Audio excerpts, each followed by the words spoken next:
Hi everyone, this is Killshot from 99 Gaming's The Walking Dead Season 8, Episode 1, Dwight Betrays Negan. Warnings will contain show recaps, predictions, and spoilers. If you're new to the channel, please like and subscribe. We got a pretty awesome family here. We do hidden clues, we do live streams, a little bit of something every single day.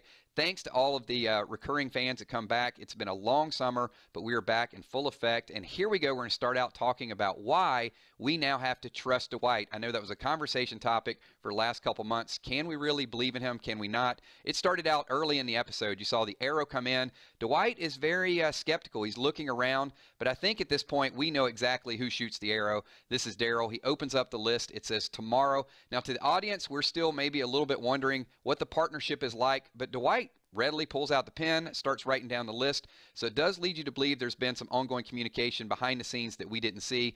We know at the end of the season that Dwight left the chess piece for Daryl. We'll talk about that in 1 second.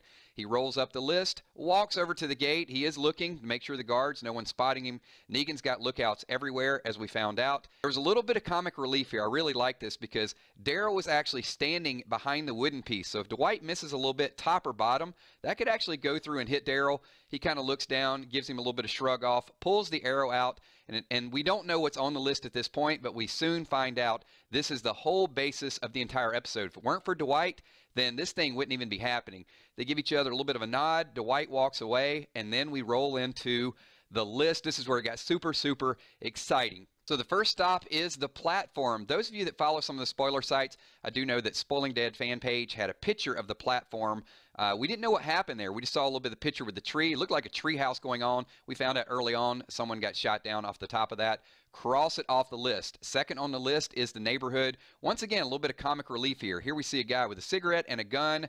A few seconds later, we saw Daryl with a cigarette and a gun. So not only did he take his weapon, also took a cigarette, typical Daryl, crossed them on the list. Then we got to go over to Pay's Industrial. Pay's Industrial was where we saw the return of Morgan. So now you see him. Morgan shoves the spear through the back of the guy, drags him off, and then we move on to probably the most important lookout spot. This had a lot of interaction between Rick and the guy who's now laying on the ground. The guy said, Rick, I saw you crying. I saw we're coming after your son. You're going to be crying all over again. Rick actually doesn't kill him, cuts the walker loose. Walker devours him. There's going to be more on hidden clues because there's a story behind that as well. Then we move on to the ambush, and I got to be honest with you, this was just great writing. In this scene, you see Dwight coordinating the attack. You hear the girl on the other end of the microphone. She says, I want to go big. I want some bang, bang, some scream, scream. And Dwight says so calm and casually, maybe you'll get lucky. At that point, you know Dwight is just a cool customer. He sends the group on an alternate direction, knows exactly where the ambush is planned. Now you see him. Now you see him in flames. The walker almost triggered the tripwire. A little bit later, we see Dwight.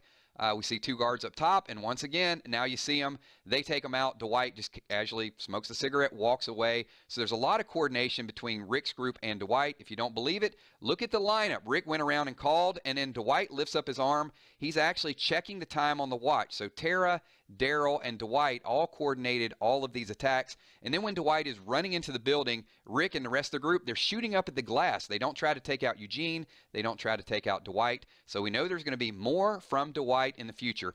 How do we know this? Well, first of all, Negan's not dead, and that's Dwight's mission. He wants to take out Negan to get revenge and hopefully have this reunion with Cher at one point. Maybe finds her, maybe doesn't. Maybe finds her at the Whisper War. Leave your thoughts and comments below. And also remember, when Rosita brought Dwight back, she introduced him to Daryl. If Daryl trusts him, then he's a good dude, and I think there was more behind the scenes. I didn't know, but there was a lot of planning coordination.